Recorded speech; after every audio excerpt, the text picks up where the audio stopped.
Good morning, everyone. I am Mukul Mittal from Government Polytechnic College from Girls Patiala, going to deliver my lecture on optical sources. Before I discuss about optical sources, I want to say that in communication, we want to transfer our signal from input section to the output section. And in optical fiber, we are using light as a source to transfer our signal from source to the destination. But how that light is generated? Now in this lecture I am going to discuss the various methods by which the light can be produced so that my signal can be easily transferred from the input section to the output section. Now why what is optical source and why it is used? Optical sources are used to produce light pulses, so the data can be transferred in the light pulses inside the optical fiber.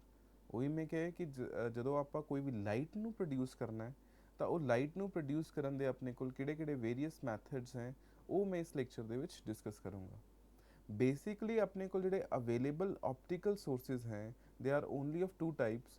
one is your lasers, another is your LEDs. LED is your light emitting diodes and laser is light amplification by stimulated emission of radiation। कि ਆਪਾਂ stimulate ਕਰਕੇ light ਨੂੰ stimulate ਕਰਦੇ ਹਾਂ ਤੇ ਉਸ ਤੋਂ ਬਾਅਦ ਜੋ ਫੋਟੋਨ ਆਪਣੇ ਕੋਲ ਅਟੇਨ ਹੁੰਦੇ ਹੈ ਉਸ ਨੂੰ ਆਪਾਂ ਐਜ਼ ਅ ਲਾਈਟ ਸੋਰਸ ਦੀ ਤਰ੍ਹਾਂ ਯੂਜ਼ ਕਰਦੇ ਹਾਂ। that is a lasing action is performed. Now I will discuss both the types, that is LED and lasers, one by one. Firstly I am going to discuss about your LEDs. LED is your light emitting diode. LED is just a forward biased PN junction. ਹੁਣ ਹੈ ਆਪਾਂ normally P ਤੇ N junction ਨੂੰ ਆਪਾਂ ਹਮੇਸ਼ਾ study ਕਰਦੇ ਆਏ ਹਾਂ। ਬੇਸਿਕਲੀ P ਕੀ ਹੈ ਜਿਸ ਦੇ ਵਿੱਚ ਮੈਕਸਿਮਮ ਨੰਬਰ ਆਫ ਹੋਲਸ ਹੈ, N ਕੀ ਹੈ ਜਿਸ ਦੇ ਵਿੱਚ ਮੈਕਸਿਮਮ ਨੰਬਰ ਆਫ ਇਲੈਕਟ੍ਰੋਨਸ ਹੈ। ਜਦੋਂ ਆਪਾਂ ਦੋਨਾਂ ਨੂੰ ਇੱਕ ਜੰਕਸ਼ਨ ਬਣਾਉਂਦੇ ਹਾਂ ਤਾਂ ਇੱਕ ਇਨ ਬਿਟਵੀਨ ਇੱਕ ਲੇਅਰ ਬਣ ਜਾਂਦੀ ਹੈ and that is your depletion zone, ਜਿਸ ਦੇ ਵਿੱਚ ਤੁਹਾਡੇ ਮੈਕਸਿਮਮ ਇਲੈਕਟ੍ਰੋਨਸ ਤੇ ਹੋਲਸ ਆਪਸ ਦੇ ਵਿੱਚ ਕੰਬਾਈਨ ਕਰਦੇ ਹਨ। ਤੇ ਜਦੋਂ ਉਹ ਇਲੈਕਟ੍ਰੋਨਸ ਤੇ ਹੋਲਸ ਆਪਸ ਦੇ ਵਿੱਚ ਕੰਬਾਈਨ ਕਰਦੇ ਹਨ between at your intermediate region, they produced after the recombination they produce some energy and that energy is in the form of light and that is your LEDs, that is light emitting diodes। ਜਦੋਂ diode ਦੇ ਵਿੱਚ electrons ਤੇ holes ਆਪਸ ਦੇ ਵਿੱਚ combine ਹੋਣ ਤੋਂ ਬਾਅਦ ਜੋ એનર્ਜੀ ਰਿਲੀਜ਼ ਹੋਏਗੀ that is in form of light is your light emitting diode। ਹੁਣ ਇਸ ਦੇ ਵਿੱਚ ਆਪਾਂ ਨਾਰਮਲੀ ਇਹ ਕਹਿੰਦੇ ਹਾਂ ਕਿ ਕੁਝ ਲੈਵਲਸ ਡਿਸਕਸ ਕਰਨੇ ਪੈਂਦੇ ਆ। First is your conduction band and wellness band. ਹੁਣ ਜਦੋਂ ਵੀ ਕੋਈ ਵੀ ਆਪਣੇ ਕੋਲ ਐਟਮਸ ਮਤਲਬ ਐਟਮਸ ਹੈ when are there at ground state, ਮਤਲਬ ਉਹ ਐਕਸਾਈਟ ਨਹੀਂ ਹੋਏ ਔਰ ਆਪਣੀ ਨਾਰਮਲ ਸਟੇਟ ਤੇ ਹੈ that is at ground state, ਉਸ ਜਗ੍ਹਾ ਦੇ ਉੱਤੇ and that state is non as your wellness band. ਤੇ ਜਦੋਂ ਆਪਾਂ ਉਹਨਾਂ ਨੂੰ ਐਟਮਸ ਨੂੰ ਐਕਸਾਈਟ ਕਰਦੇ ਹਾਂ they moves from the valence band to the conduction band, ਮਤਲਬ ਉੱਥੇ ਉਹ ਐਕਸਾਈਟਿਡ ਫਾਰਮ ਦੇ ਵਿੱਚ ਹੁੰਦੇ ਹੈ ਤੇ ਕੋਈ ਵੀ ਐਟਮ ਹੈ ਉਹ ਜ਼ਿਆਦਾ ਦੇਰ ਕੰਡਕਸ਼ਨ ਬੈਂਡ ਦੇ ਵਿੱਚ ਸਟੇ ਨਹੀਂ ਕਰ ਸਕਦਾ। ਕੋਈ ਵੀ ਐਟਮ ਹੈ that cannot remain in excited state for more time, it has to again come to the ground state and when the electrons come from the valence band to the conduction band and from conduction band to again your ground state, and at that time a photon is emitted, that is a light is emitted, and that is your LED, that is your light emitting diode. Now LED is just a forward biased PN junction. When free electrons from the conduction band combine with holes, they enter the lower band, that is your valence band, and light is emitted। ਜਦੋਂ holes electrons ਆਪਸ ਦੇ ਵਿੱਚ combine ਕਰਦੇ हैं ਉਹ ਆਪਣੇ higher conduction band ਤੋਂ valence band ਵਿੱਚ ਆ ਜਾਂਦੇ हैं and that is your light is emitted। The wavelength of the light emitted by the LEDs is inversely proportional to the band gap energy।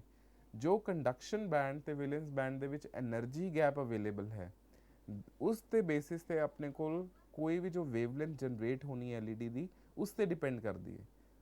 And the higher the energy shorter the wavelength, ਮਤਲਬ ਜਿੰਨਾ ਜ਼ਿਆਦਾ energy band ਦੋਨਾਂ ਦੇ ਵਿੱਚ ਜ਼ਿਆਦਾ ਹੋਏਗਾ ਉਨੀ ਜ਼ਿਆਦਾ ਵੇਵਲੈਂਥ ਘੱਟ ਹੋਏਗੀ and it is given by the formula lambda is equal to hc upon Planck's constant, that is equal to 1.24 upon Planck's constant, that is it's given in EV. Next is your यही चीज़ मैं जो पहला दस रहा सी कि when your electrons are in your valence band, is the lower state है, ਇਸ ਦੇ ਵਿੱਚ ਹੈ ਤੁਹਾਡੇ ਕੋਲ ਸਾਰੇ ਮੈਕਸਿਮਮ ਨੰਬਰ ਆਫ ਐਟਮਸ, ਤੇ ਜਦੋਂ ਟਰੈਵਲ ਕਰਦੇ ਆ from the lower state to the higher state ਤਾਂ ਇੱਥੇ ਨੰਬਰ ਆਫ ਐਟਮਸ ਇਨਕਰੀਜ਼ ਕਰ ਜਾਣਗੇ। ਜਦੋਂ ਇਸ ਹਾਇਰ ਐਕਸਾਈਟਿਡ ਸਟੇਟ ਤੋਂ ਉਹ ਆਪਣੀ ਨਾਰਮਲ ਸਟੇਟ ਵੱਲ ਆਉਂਦੇ ਆ, at that time a photon is released, and this is the basic principle of LED, that is this is acting as a p junction, ਜਦੋਂ holes from p junction they are moved to the higher state ਜਿਹੜੇ ਵਿੱਚ conduction layer ਬਣਦੀ ਹੈ, ਤੇ ਉੱਥੇ ਜਦੋਂ recombine ਹੋ ਜਾਂਦੇ ਆ with holes and electrons, they again move back to this valence band, and in this way from there a light is produced in form of a photon, and ਜਿੰਨਾ energy gap होएगा ਉਸ ਤੇ depend ਕਰੇਗਾ ਕਿ ਕਿਸ type ਦੀ wavelength ਆਪਣੇ ਕੋਲ light ਦੀ ਮਿਲ ਰਹੀ ਹੈ।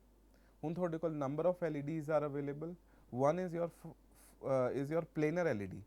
In this there is only one substrate N and another substrate P, ਤੇ ਜਦੋਂ ਉਹਨਾਂ ਦੋਨਾਂ ਨੂੰ ਆਪਸ ਕੰਬਾਈਨ ਹੁੰਦੇ ਆ ਤਾਂ ਇੱਕ ਲਾਈਟ ਨਾਰਮਲੀ ਜਨਰੇਟ ਹੁੰਦੀ ਹੈ, ਤੇ ਇੱਥੇ ਆਪਣੇ ਕੋਲ ਦੋ ਕੰਟੈਕਟਸ ਬਣਾਏ ਹੋਏ ਆ that may be for the supply, ਤੇ ਉਸ ਤੋਂ ਬਾਅਦ ਜਦੋਂ ਦੋਨੋਂ ਆਪਸ ਦੇ ਵਿੱਚ ਹੋਲਸ ਇਲੈਕਟ੍ਰॉन्स ਕੰਬਾਈਨ ਹੋਣਗੇ, light will be produced in any direction, that means it is planarly moved in all the surface, मतलब completely ਸਾਰੇ ਸਰਫੇਸ ਦੇ ਉੱਤੇ ਲਾਈਟ ਪ੍ਰੋਡਿਊਸ ਹੁੰਦੀ ਹੈ।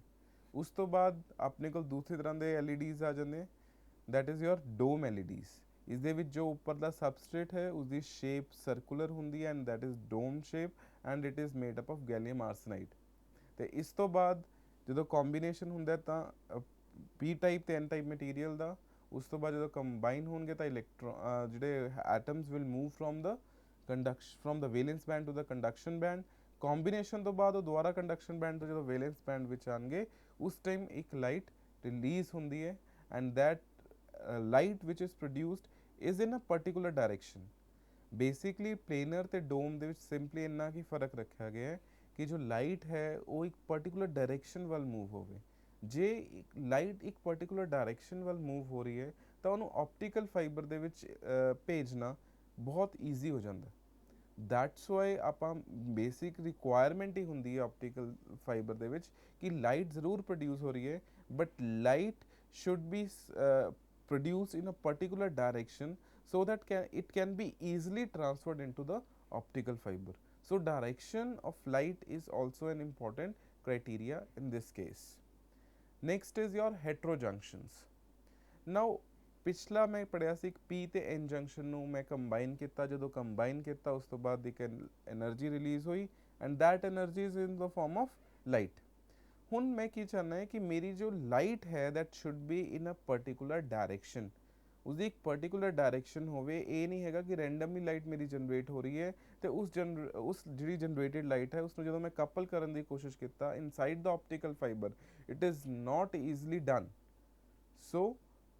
so that my light can be easily coupled inside the optical fiber, I want to confine my light into a particular direction, and this is done with this heterojunctions। heterojunctions ਦੇ ਵਿੱਚ ਕੀ ਹੁੰਦਾ ਹੈ is a junction between two different semiconductors with different band gap energies। ਇਸ ਦੇ ਵਿੱਚ ਕੀ ਹੁੰਦਾ ਹੈ ਕਿ ਦੋ ਆਪਾਂ ਇੱਕ ਮਤਲਬ ਇੱਕ ਲੇਅਰ ਇਨਸਰਟ ਕਰ ਦਿੰਦੇ ਆ ਬਿਟਵੀਨ ਦ ਟੂ ਜੰਕਸ਼ਨਸ, ਤੇ ਉਹਨੂੰ ਦੋਨੋਂ ਜੰਕਸ਼ਨ ਦੇ ਵਿੱਚ ਇੱਕ ਦੀ ਹਾਇਰ એનર્ਜੀ ਗੈਪ ਹੋਏ, ਦੋਨਾਂ ਦੇ ਵਿੱਚ ਜਿਹੜਾ ਬੈਂਡ ਗੈਪ ਹੈ ਉਹ ਜ਼ਿਆਦਾ ਹੋਏਗਾ। one is higher energy, another is your lower energy। ਉਸ ਦੇ ਨਾਲ ਕੀ ਹੋਏਗਾ, ਜਿਹੜੇ ਇਲੈਕਟ੍ਰॉन्स ਤੇ ਹੋਲਸ ਹੈ ਉਹ ਇੱਕ ਸੈਂਟਰਲੀ ਪੋਜੀਸ਼ਨ ਦੇ ਉੱਤੇ ਇਕੱਠਾ ਹੋਣਾ ਸ਼ੁਰੂ ਹੋ ਜਾਣਗੇ, ਕਿਉਂਕਿ ਜਦੋਂ ਵੀ ਹੋਲਸ ਤੇ ਇਲੈਕਟ੍ਰॉन्स ਇੱਕ ਪਾਰਟਿਕੂਲਰ ਇੱਕ ਐਂਗਲ ਤੇ ਇੱਕ ਪਾਰਟਿਕੂਲਰ ਏਰੀਆ ਦੇ ਵਿੱਚ ਕਨਫਾਈਨਮੈਂਟ ਹੋਏਗੀ ਤਾਂ ਉੱਥੇ ਹੀ ਕੰਬਾਈਨ ਹੋਣਗੇ, ਤੇ ਜਦੋਂ ਉਹ ਕੰਬਾਈਨ ਹੋਣਗੇ ਤਾਂ ਉਸ ਟਾਈਮ ਉਸੇ ਜੰਕਸ਼ਨ ਦੇ ਉੱਤੋਂ ਲਾਈਟ ਪ੍ਰੋਡਿਊਸ ਕੀਤੀ ਜਾ ਸਕਦੀ ਹੈ। that means a charge carriers electrons or holes are attracted over the barrier from the material of the higher energy gap to the one of the lower energy gap। when a layer of material with a particular band gap energy is sandwiched, मतलब एक particular layer ਨੂੰ ਮੈਂ ਲਗਾਇਆ ਹੈ between the two layers. ਇੱਕ ਪਾਸੇ ਆਪਾਂ PINP ਲੈ ਲਿਆ, ਇੱਕ ਪਾਸੇ ਆਪਾਂ NINP ਲੈ ਲਿਆ, मतलब इधर मैक्सिमम नंबर ऑफ इलेक्ट्रॉन्स हैं, इधर मैक्सिमम नंबर ऑफ होल्स हैं। They are to be they are sandwiched with the new layer that is NINGASP, that is indium gallium arsenide phosphorus ਦੀ ਆਪਣੀ ਲੇਅਰ ਹੁੰਦੀ ਹੈ, ਉਹਨੂੰ ਆਪਾਂ ਸੈਂਟਰ ਦੇ ਵਿੱਚ ਲਗਾ ਦਿੰਦੇ ਹਾਂ। Between the layers of material with a higher energy gap a double heterojunction is formed. ਇੱਥੇ ਸਿੰਗਲ ਸੀ, ਜਸਟ P ਤੇ N ਕੰਬਾਈਨ ਕੀਤੇ ਸੀ, ਇਸ ਦੇ ਵਿੱਚ ਆਪਾਂ P ਤੇ N ਦੇ ਵਿੱਚ ਇੱਕ ਹੋਰ ਲੇਅਰ ਇੰਟਰੋਡਿਊਸ ਕੀਤੀ ਸੀ, ਤੇ ਉਹ ਲੇਅਰ ਦੀ એનર્ਜੀ ਜੋ ਹੈ ਉਹ ਜ਼ਿਆਦਾ ਹੁੰਦੀ ਹੈ, ਹਾਇਰ એનર્ਜੀ ਗੈਪ ਦੇਨ ਦ ਅਦਰਸ, ਤੇ ਮੈਕਸਿਮਮ ਨੰਬਰ ਆਫ ਇਲੈਕਟ੍ਰੋਨਸ ਤੇ ਹੋਲਸ ਇਸ ਲੇਅਰ ਦੇ ਵਿੱਚ ਕੰਬਾਈਨ ਕਰਦੇ हैं। ਨਾਓ ਇਸ ਨੂੰ ਆਪਾਂ ਪ੍ਰੈਕਟੀਕਲੀ ਸਮਝਦੇ ਹਾਂ ਕਿਸ ਤਰ੍ਹਾਂ ਹੋਏਗਾ। ਸੀ ਦਿਸ ਡਾਇਗਰਾਮ, ਇਹ ਇੱਕ ਡਬਲ ਹੈਟਰੋਜੰਕਸ਼ਨ ਦੀ ਐਗਜ਼ਾਮਪਲ ਹੈ। ਇਸ ਦੇ ਵਿੱਚ ਆਪਾਂ ਕੀ ਕੀਤਾ ਹੋਇਆ ਹੈ ਕਿ ਜਿਹੜਾ N ਟਾਈਪ ਹੈ ਮਟੀਰੀਅਲ INP, ਉਸ ਦੇ ਵਿੱਚ ਜੋ એનર્ਜੀ ਗੈਪ ਹੈ between the holes, this is your lower ground state, this is your wellness band, this is your conduction band. ਇਹ ਤੁਹਾਡਾ ਕੰਡਕਸ਼ਨ ਬੈਂਡ ਹੈ। ਜਦੋਂ electrons have to move from valence band to the conduction band, ਤਾਂ ਇੱਥੇ maximum number of electrons ਹੋ ਗਏ। ਇਹਨਾਂ ਦੇ ਵਿੱਚ energy gap ਜੋ ਹੈ that is of 1.35 electron volts। Similarly ਜੋ next material ਲਿੱਤਾ ਹੈ ਉਹਨਾਂ ਦੇ conduction band ਤੇ valence band ਦੇ ਵਿੱਚ ਜੋ distance ਹੈ ਉਹ ਬਹੁਤ ਘੱਟ ਹੈ, that is only of 1 electron volt। that means electrons can easily transferred from the basic ground state to the higher excited state। that means holes and electrons combination is easily done in your INGA ASP। ਇਸ ਦੇ ਵਿੱਚ ਆਪਣੇ ਕੋਲ maximum holes electrons combine ਕਰ ਸਕਦੇ ਹਾਂ, because ਦੋਨਾਂ ਦੇ ਵਿੱਚ ਜੋ energy level ਹੈ, ਜੋ band gap ਹੈ that is energy band ਹੈ ਉਹ ਘੱਟ ਹੈ, that is only of 1 electron volt। ਬਲਕਿ INP ਦੇ ਵਿੱਚ ਜੋ band gap C that is of 1.35 electron volt। ਤੇ ਦੂਸਰੇ ਪਾਸੇ ਜੋ ਆਪਾਂ ਮਟੀਰੀਅਲ ਲਿੱਤਾ ਹੈ ਉਹਦੇ 'ਚ ਆਪਾਂ ਹੋਲਸ ਨੂੰ ਹੋਰ ਡਾਊਨ ਕਰਤਾ ਹੈ, ਬਲਕਿ ਉਹਦਾ ਜਿਹੜਾ ਕੰਡਕਸ਼ਨ ਬੈਂਡ ਹੈ that is higher even than NIP। ਹੁਣ ਇੱਥੇ ਕੰਡਕਸ਼ਨ ਬੈਂਡ ਹੋਰ ਉੱਪਰ ਚਲਾ ਗਿਆ, ਤੇ ਇੱਧਰ ਹੋਲਸ ਵਾਲਾ ਹੈ ਇਹ ਥੋੜਾ ਜਿਹਾ ਅਬਵ ਹੈ ਦੈਨ ਦ ਫਰਸਟ ਗੈਪ। ਹੁਣ ਇਸ ਦੇ ਨਾਲ ਕੀ ਹੋਏਗਾ ਕਿ ਜਦੋਂ ਇਸ ਜਗ੍ਹਾ ਤੇ ਉੱਤੇ એનર્ਜੀ ਗੈਪ ਘੱਟ ਹੈ ਤਾਂ ਸਾਰੇ ਦੇ ਸਾਰੇ electrons will shift from your N type material of indium phosphorus to the this material of N type of INGASP। P ਤੇ ਵੱਲ ਸ਼ਿਫਟ ਕਰਨਾ ਸ਼ੁਰੂ ਹੋ ਜਾਣਗੇ ਸਾਰੇ ਇਲੈਕਟ੍ਰੋਨਸ, ਐਂਡ ਹੋਲਸ ਜੋ ਹੈ they will start shifting from this material to centrally material. ਮਤਲਬ ਫਸਟ ਟਾਈਮ ਕੀ ਹੋਏਗਾ ਕਿ ਸਿਰਫ ਜੋ ਬੈਂਡ ਗੈਪ ਜੋ ਹੈ ਉਹ ਆਪਾਂ ਰਿਡਿਊਸ ਕਰਤਾ। ਬੈਂਡ ਗੈਪ ਦੇ ਰਿਡਿਊਸ ਹੋਣ ਦੇ ਨਾਲ ਜਿਹੜੇ ਇਲੈਕਟ੍ਰੋਨਸ ਹੈ from this material will start shifting towards this material, and ਜੋ ਹੋਲਸ हैं they will start shifting from PINP to NINGA ASP। Holes ਇੱਧਰ ਨੂੰ ਸ਼ਿਫਟ ਹੋਣਾ ਸ਼ੁਰੂ ਹੋ ਜਾਣਗੇ, ਇਲੈਕਟ੍ਰੋਨਸ ਇੱਧਰ ਨੂੰ ਸ਼ਿਫਟ ਹੋਣਾ ਸ਼ੁਰੂ ਹੋ ਜਾਣਗੇ, ਤਾਂ ਸਾਰੇ ਦੇ ਸਾਰੇ ਇਲੈਕਟ੍ਰੋਨਸ ਤੇ ਹੋਲਸ ਇੱਕ ਸੈਂਟਰਲੀ ਪੋਜੀਸ਼ਨ ਦੇ ਉੱਤੇ ਆ ਜਾਂਦੇ। ਤੇ ਜਦੋਂ ਸੈਂਟਰ ਪੋਜੀਸ਼ਨ ਦੇ ਉੱਤੇ ਇਲੈਕਟ੍ਰੋਨਸ ਤੇ ਹੋਲਸ ਦਾ ਨੰਬਰ ਇਨਕਰੀਜ਼ ਹੋਏਗਾ, ਸੋ ਜੋ ਕੰਬੀਨੇਸ਼ਨ ਹੈ between holes and electrons will also increase up. ਤੇ ਮਤਲਬ ਇੱਥੇ ਕੀ ਹੈ, ਕਰੰਟ ਡੈਂਸਿਟੀ ਇਨਕਰੀਜ਼ ਹੋਗੀ। ਕਰੰਟ ਡੈਂਸਿਟੀ ਦੇ ਇਨਕਰੀਜ਼ ਹੋਣ ਦੇ ਨਾਲ ਇਲੈਕਟ੍ਰੋਨਸ ਤੇ ਹੋਲਸ ਦੀ ਨੰਬਰ ਅਮਾਊਂਟ ਜ਼ਿਆਦਾ ਹੋ ਗਈ, उसके नाल कॉम्बीनेशन ऑफ होल्स एंड इलैक्ट्रॉन्स वो ज़्यादा हो गया। तो इलैक्ट्रॉन्स ते होल जो आपस में ज़्यादा कंबाइन करेंगे तो उसके नाल अपने को जो लाइट है वो प्रोड्यूस होएगी from only a confined layer. सिर्फ इस रीजन दे विचों आपां नूं लाइट मिलेगी, ना कि पूरे दे पूरे सबस्ट्रेट तो। सिर्फ सेंटरली रीजन तो आपां नूं लाइट मिल जाएगी, बिकॉज इत्थे ही मैक्सिमम नंबर ऑफ इलैक्ट्रॉन्स ते होल्स इकट्ठे हो रहे हैं and they are combining with each other to produce the given light। that means जो अपनी सब तो वड्डी प्रॉब्लम है कि ਆਪਾਂ ਲਾਈਟ ਨੂੰ ਕਨਫਾਈਨ ਕਰਨਾ ਹੈ ਉਹ ਇਸ ਦੇ ਵਿੱਚ ਕਰ ਸਕਦੇ ਹਾਂ, that is by using your heterojunctions। ਹੁਣ ਇਸ heterojunctions ਦੇ ਵਿੱਚ ਬਣਾਉਂਦੇ ਆਪਾਂ ਕੁਝ ਹੋਰ ਕੰਸੀਡਰੇਸ਼ਨਸ ਵੀ ਰੱਖਦੇ ਹਾਂ।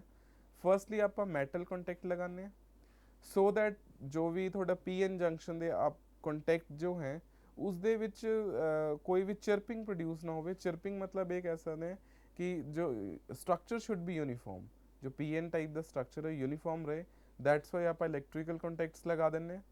तो अपनी जो लाइट है वो कन्फाइंड रहे एक पर्टिकुलर एरिया दे विच, तो आप एक इंसुलेटर यूज़ करते हैं, that is your SiO2। Silicon dioxide ਦਾ ਆਪਾਂ ਇਨਸੂਲੇਟਰ ਯੂਜ਼ ਕਰਦੇ ਹਾਂ ਸੋ ਦੈਟ ਲਾਈਟ ਜੋ ਹੈ ਉਹ ਕਨਫਾਈਨਡ ਹੋ ਜਾਏ, ਇੱਕ ਜਗ੍ਹਾ ਪਾਰਟਿਕੂਲਰ ਡਾਇਰੈਕਸ਼ਨ ਵੱਲ ਹੀ ਰਹੇ। ਤਾਂ ਇਹ SiO2 is acting as a insulator. ਆਪਾਂ SiO2 ਦੀ ਜਗ੍ਹਾ ਪ੍ਰੋਟੋਨ ਦੀ ਬੰਬਾਰਡਮੈਂਟ ਵੀ ਕਰ ਸਕਦੇ ਹਾਂ।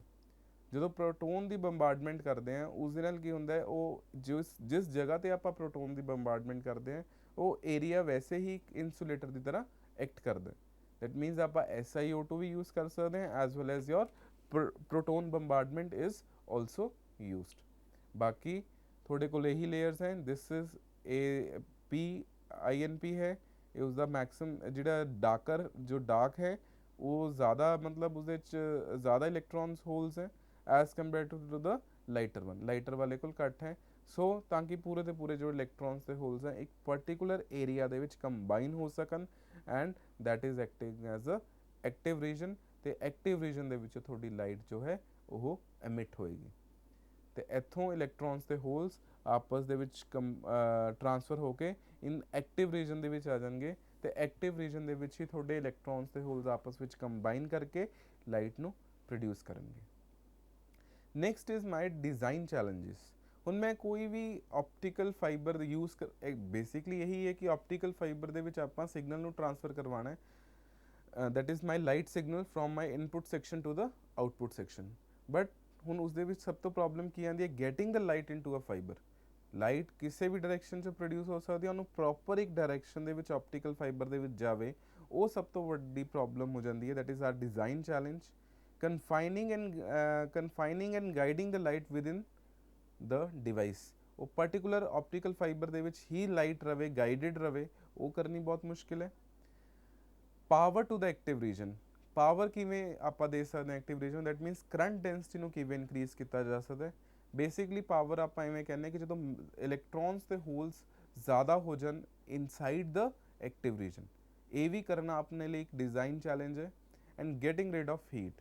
ਡੈਫੀਨੇਟਲੀ ਜਿੱਥੋਂ ਇਲੈਕਟ੍ਰॉन्स ਤੇ ਹੋਲਸ ਜਿੱਥੇ ਮੈਕਸਿਮਮ ਨੰਬਰ ਆਫ ਆਉਣਗੇ ਉੱਥੇ ਹੀਟ ਦੀ ਪ੍ਰੋਬਲਮ ਹੋਏਗੀ ਐਂਡ ਹੀਟ ਨੂੰ ਮੇਜਰ ਕਰਨ ਵਾਸਤੇ ਆਪਾਂ ਨੂੰ ਥਰਮੈਸਟਰਸ ਲਗਾਉਣੇ ਪੈਂਦੇ ਹੈ।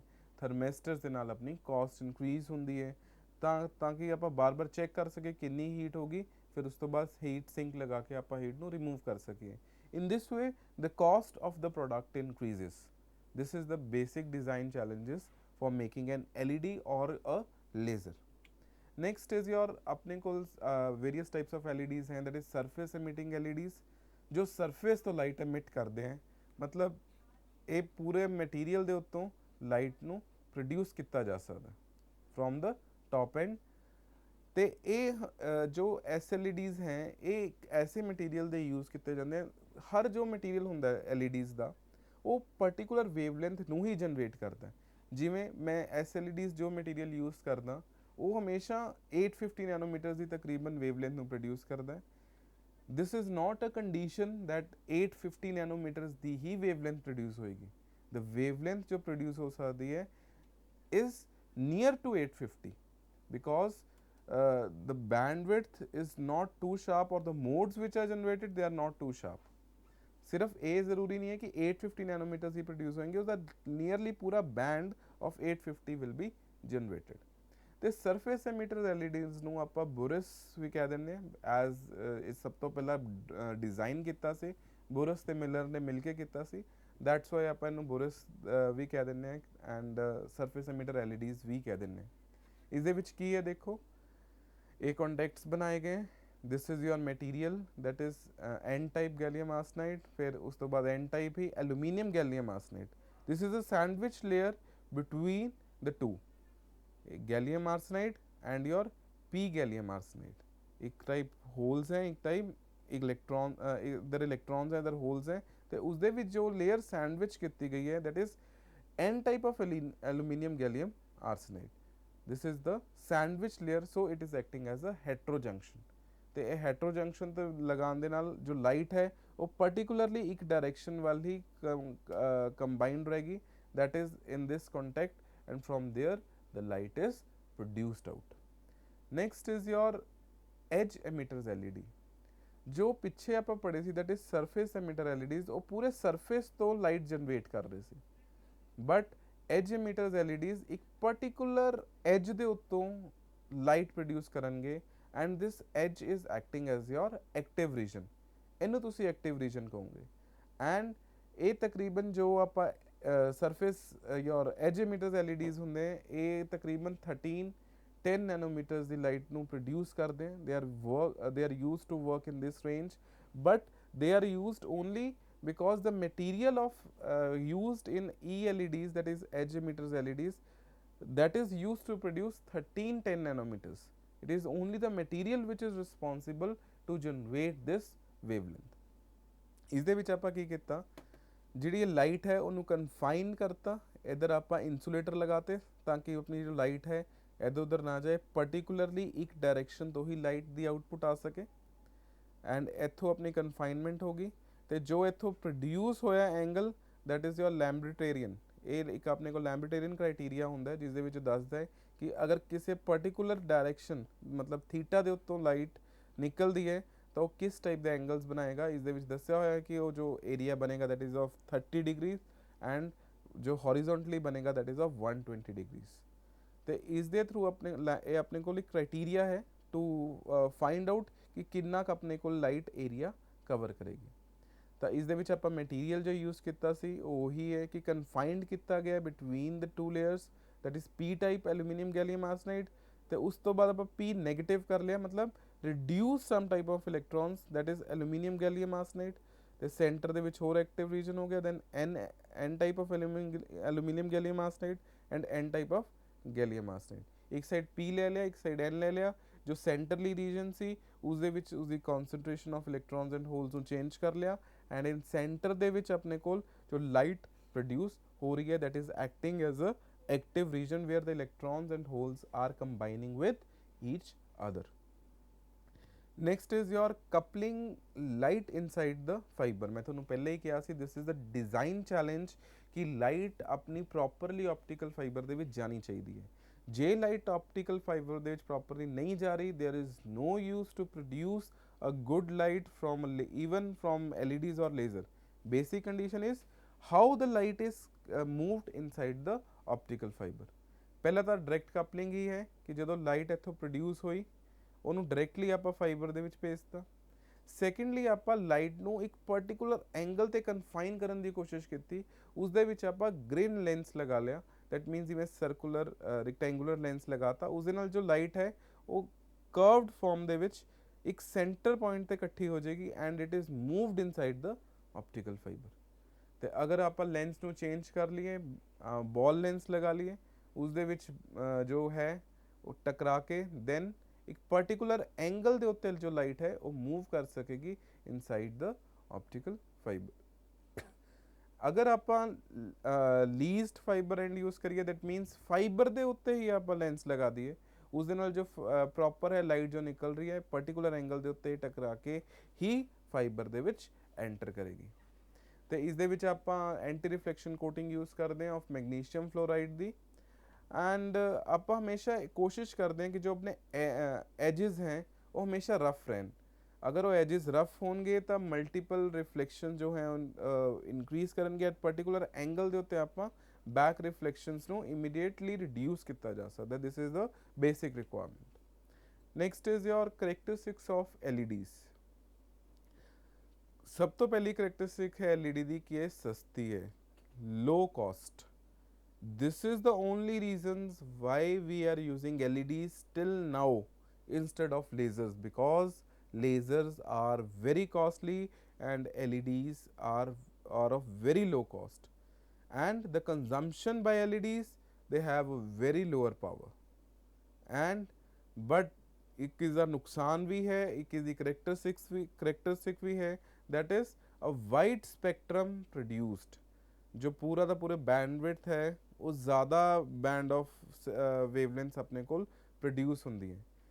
LEDs doesn't produce a single light wavelength, rather a band of wavelengths called spectral width।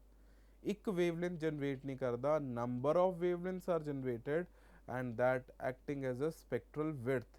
ਤੇ ਜਿੰਨੀਆਂ ਜ਼ਿਆਦਾ wavelengths increase ਹੋਣਗੀਆਂ ਉਨੀ ਜ਼ਿਆਦਾ light dispersed ਰਹੇਗੀ।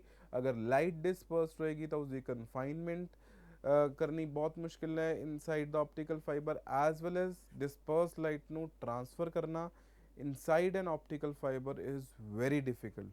ਤਾਂ ਹੀ ਕਹਿੰਦੇ ਆ ਕਿ LEDs ਨੂੰ ਜੇਕਰ ਥੋੜੇ ਜਿਹੇ ਡਿਸਟੈਂਸ ਤੱਕ ਆਪਾਂ ਲਾਈਟ ਨੂੰ ਟ੍ਰਾਂਸਫਰ ਕਰਨਾ ਹੋਵੇ ਤਾਂ ਹੀ ਯੂਜ਼ ਕਰ ਸਕਦੇ ਹਾਂ, ਬਟ ਨਾਟ ਐਟ ਲੌਂਗਰ ਡਿਸਟੈਂसेस। ਅਗਰ ਲੌਂਗ ਡਿਸਟੈਂसेस ਹੋਣਗੇ ਲਾਈਟ ਜੋ ਹੈ ਡਿਸਪਰਸ ਹੋ ਕੇ ख़त्म हो जाएगी। This is the basic problem of your LEDs। And it is जो स्पेक्ट्रल विड्थ है that is typically of 0.05, that is 50 to 100 nanometers ਦੇ ਵਿੱਚ ਹੁੰਦੀ ਹੈ। And the light which is produced in incoherent light coherent नहीं ਹੁੰਦੀ, incoherent ਹੁੰਦੀ ਹੈ। डिजिटल मॉड्यूलेशन ਦੇ ਵਿੱਚ ਆਪਾਂ ਨਹੀਂ यूज़ ਕਰ ਸਕਦੇ, as well as it is not a reliable source to produce a light। that means reliability of LED is very less।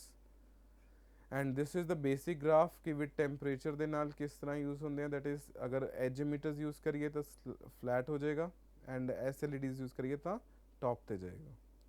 next is your lasers। ਹੁਣ lasers ਕੀ ਹੈ? light amplification by stimulated emission of radiation। ਜਦੋਂ ਵੀ ਇੱਕ condition ਹਮੇਸ਼ਾ ਯਾਦ ਰੱਖਣਾ, lasers ਦੇ ਵਿੱਚ ਹਮੇਸ਼ਾ ਸਟਿਮੂਲੇਟਡ ਐਮਿਸ਼ਨ ਹੁੰਦੀ ਹੈ। ਅਗਰ ਕਿਤੋਂ ਸਪੌਂਟੇਨੀਅਸ ਐਮਿਸ਼ਨ ਹੋ ਰਹੀ ਹੈ that is not a laser, ਉਹ ਲੇਜ਼ਰ ਨਹੀਂ ਹੈ। ਹੁਣ ਮੈਂ ਤੁਹਾਨੂੰ ਬੇਸਿਕ ਪ੍ਰਿੰਸੀਪਲ ਲੇਜ਼ਰ ਦਾ ਦੱਸਦਾ before I discuss about laser. Just listen it very carefully. ਜਦੋਂ atoms from lower that is ground state ਤੋਂ ਮੂਵ ਕਰਦੇ ਹਨ ਟੂ ਦ ਐਕਸਾਈਟਿਡ ਸਟੇਟ, ਤੇ ਐਕਸਾਈਟਿਡ ਸਟੇਟ ਦੇ ਵਿੱਚ ਜਦੋਂ ਪਹੁੰਚਦੇ ਹੋ ਤਾਂ ਕੁਝ ਦੇਰ ਵਾਸਤੇ ਰੁਕ ਪਾਉਂਦੇ ਹੈ। दिस इज अ कंडीशन कि थोड़ी देर वास्ते जो इलेक्ट्रॉन्स हैं they stay in the higher excited state, and that state is known as your metastable state. ਤੇ ਉਸ ਸਟੇਟ ਦੇ ਵਿੱਚ ਥੋੜੀ ਦੇਰ ਵਾਸਤੇ ਰੁਕਦੇ ਹਾਂ। ਜਦੋਂ ਉਸ ਸਟੇਟ ਦੇ ਵਿੱਚ ਆਪਾਂ ਇੱਕ ਫੋਟੋਨ ਐਕਸਟਰਨਲੀ ਨੂੰ ਐਂਟਰ ਕਰਦੇ ਹਾਂ, ਉਸ ਟਾਈਮ ਉਹ ਫੋਟੋਨ ਜਦੋਂ ਹਾਇਰ ਐਕਸਾਈਟਿਡ ਸਟੇਟ ਦੇ ਵਿੱਚ ਐਟਮਸ ਹੁੰਦੇ ਆ, and that made the atoms to move to the ground state, ਤੇ ਆਪਣੇ ਕੋਲ ਨਿਊ ਫੋਟੋਨ ਜਨਰੇਟ ਹੋ ਜਾਂਦਾ ਹੈ। New as well as the previous photon, दोनों photon इकट्ठे जनरेट हो जाते हैं, and that is जो अपने को न्यू फोटोन जनरेट होएगा उसकी वेवलेंथ, उसकी frequency is similar to the photon which is used to excite is to stimulate the atoms from the higher excited state to the ground state। this is the basic principle of lasers। मैं आगे भी इन्हें explain करूँगा। as well as your जो ideal laser है वो एक single wavelength ਨੂੰ ਜਨਰੇਟ ਕਰੇਗੀ, but practically it is not possible. A single wavelength can not be generated, but ਆਪਾਂ ਕਹਿੰਦੇ ਹਾਂ ਕਿ ਫਿਰ ਵੀ ਉਹ ਕਨਫਾਈਨਡ ਹੋ ਜਾਂਦੀ ਹੈ ਲਾਈਟ। ਇੱਕ ਪਰਟੀਕੂਲਰ ਆਪਣੇ ਕੋਲ ਕੋਹਰੈਂਟ ਬੀਮ ਮਿਲ ਜਾਂਦੀ ਹੈ, ਇੱਕ ਸਿੰਗਲ ਵੇਵਲੈਂਥ ਤਕਰੀਬਨਲੀ ਮਿਲ ਜਾਂਦੀ ਹੈ। That's why we can say it as an ideal laser. light is in a single wavelength only, it is formed in a parallel beams and is in a single phase, that is your coherent beam। laser can produce a relatively high power generate कर सकते हैं, that is in form kilowatts of power। and ਤੇ ਇਸ ਦੇ ਵਿੱਚ ਜੋ light ਹੈ parallel beams ਦੇ ਵਿੱਚ 50 to 80% can be transferred into the fiber। this is the major things or we can say the properties of a laser। next, lasers the disadvantages हैं। yes, firstly the costly है, it is quite expensive by comparison with LEDs। ਇਸ ਦੇ ਵਿੱਚ ਆਪਾਂ ਨੂੰ temperature control ਕਰਨਾ ਪੈਂਦਾ ਤੇ ਆਊਟਪੁੱਟ ਪਾਵਰ ਨੂੰ ਕੰਟਰੋਲ ਕਰਨਾ ਪੈਂਦਾ, which is a major disadvantages of laser, ਜਿਹੜੀ ਇਹਨੂੰ ਕਾਸਟਲੀ ਬਣਾਉਂਦੀ ਹੈ। Laser has to be individually design for each wavelength. ਆਪਾਂ ਪਰਟੀਕੂਲਰ ਇੱਕ ਵੇਵਲੈਂਥ ਲੈਣੀ ਹੈ ਤੇ ਉਸ ਵਾਸਤੇ ਆਪਣੇ ਕੋਲ ਇੱਕ ਪਰਟੀਕੂਲਰ ਆਪਾਂ ਨੂੰ ਲੇਜ਼ਰ ਡਿਜ਼ਾਈਨ ਕਰਨੀ ਪਏਗੀ। ਇਹ ਨਹੀਂ ਹੈਗਾ ਕਿ ਕੋਈ ਵੀ ਮਟੀਰੀਅਲ ਹੈ ਉਹ ਇੱਕ ਵੇਵਲੈਂਥ ਨੂੰ ਜਨਰੇਟ ਕਰ ਦੇਗਾ। ਜੋ ਮੈਂ ਕਹੂੰਗਾ ਇੱਕ ਇਹ ਲੇਜ਼ਰ ਹੈ ਜੇ ਮੈਨੂੰ 1550 ਨੈਨੋਮੀਟਰਸ ਦੇ ਰਹੀ ਹੈ ਤੇ ਇਹੀ ਵੇਵਲੈਂਥ ਮੈਨੂੰ 980 ਵੀ ਦੇਵੇ, ਦੈਟ ਇਜ਼ ਨਾਟ ਪੋਸੀਬਲ। ਆਪਣੇ 980 ਵਾਸਤੇ ਆਪਾਂ ਨੂੰ ਪਰਟੀਕੂਲਰਲੀ ਇੱਕ ਲੇਜ਼ਰ ਨੂੰ ਡਿਜ਼ਾਈਨ ਕਰਨਾ ਪਏਗਾ। ਐਜ਼ ਵੈਲ ਐਜ਼ ਇਹਦੇ 'ਚ ਮੋਡੂਲੇਸ਼ਨ ਕਰਨੀ ਲੇਜ਼ਰਸ ਦੀ is easy as comparative to your LEDs। Next is this is your principle of laser. ਹੁਣ ਦੇਖੋ ਇਹ ਐਟਮ, ਹੁਣ ਮੈਂ ਐਗਜ਼ਾਮਪਲ ਇਹੀ ਦਿੱਤੀ ਹੈ, ਹੁਣ ਇਹ ਦੋਨੋਂ ਡਾਇਗਰਾਮਸ ਨੂੰ ਪੈਰਲਲੀ ਦੇਖਿਓ। ਇਸ ਦੇ ਵਿੱਚ ਕੀ ਕੀਤਾ ਸੀ, ਜਦੋਂ atoms which R at ground state, ਜਦੋਂ ਗਰਾਊਂਡ ਸਟੇਟ ਤੇ ਸੀ ਉਸ ਤੋਂ ਬਾਅਦ ਉਹਨਾਂ ਨੂੰ એનર્ਜੀ ਮਿਲੀ, they had move to the higher excited state. Higher excited state ਦੇ ਵਿੱਚ ਰਹੇ ਤਾਂ ਜਦੋਂ ਨੀਚੇ ਨੂੰ ਆਇਆ ਤਾਂ ਇਨ ਬਿਟਵੀਨ ਇੱਕ ਮੈਟਾਸਟੇਬਲ ਸਟੇਟ ਰਹੀ। ਜਦੋਂ ਹਾਇਰ ਐਕਸਾਈਟਿਡ ਸਟੇਟ ਦੇ ਵਿੱਚ ਹੀ ਹੈ ਇਸ ਟਾਈਮ ਵੀ ਇਹ। ਇਸ ਟਾਈਮ ਆਪਾਂ ਇੱਕ ਐਕਸਟਰਨਲ ਫੋਟੋਨ ਦਿੱਤਾ, ਉਹ ਫੋਟੋਨ ਤੋਂ ਬਾਅਦ ਜਦੋਂ ਇਲੈਕਟ੍ਰॉन्स ਵਾਪਸ ਆਪਣੀ ਗਰਾਊਂਡ ਸਟੇਟ ਵੱਲ ਆਏ ਤਾਂ ਦੋ ਫੋਟੋਨਸ ਜਨਰੇਟ ਹੋ ਗਏ and this is your stimulated form, this is your stimulated emission. ਤਾਂ ਇਹ ਦੋ ਫੋਟੋਨ ਜਿਹੜੇ ਜਨਰੇਟ ਹੋ ਰਹੇ ਹੈ they have a same phase with the photon which is provided। that means firstly the atom is at ground state, ਇਸ ਨੂੰ ਆਪਾਂ એનર્ਜੀ ਦਿੱਤੀ ਤਾਂ ਉਹ ਆਪਣੀ ਐਕਸਾਈਟਿਡ ਸਟੇਟ ਦੇ ਵਿੱਚ ਚਲਾ ਗਿਆ। ਜਦੋਂ ਐਕਸਾਈਟਿਡ ਸਟੇਟ ਦੇ ਵਿੱਚ ਸੀ ਇੱਕ ਅਰਾਈਵਿੰਗ ਫੋਟੋਨ ਆਇਆ ਤੇ ਉਹ ਜਦੋਂ ਉਸਦੇ ਨਾਲ ਟਕਰਾਇਆ ਤਾਂ ਉਹ ਦੁਬਾਰਾ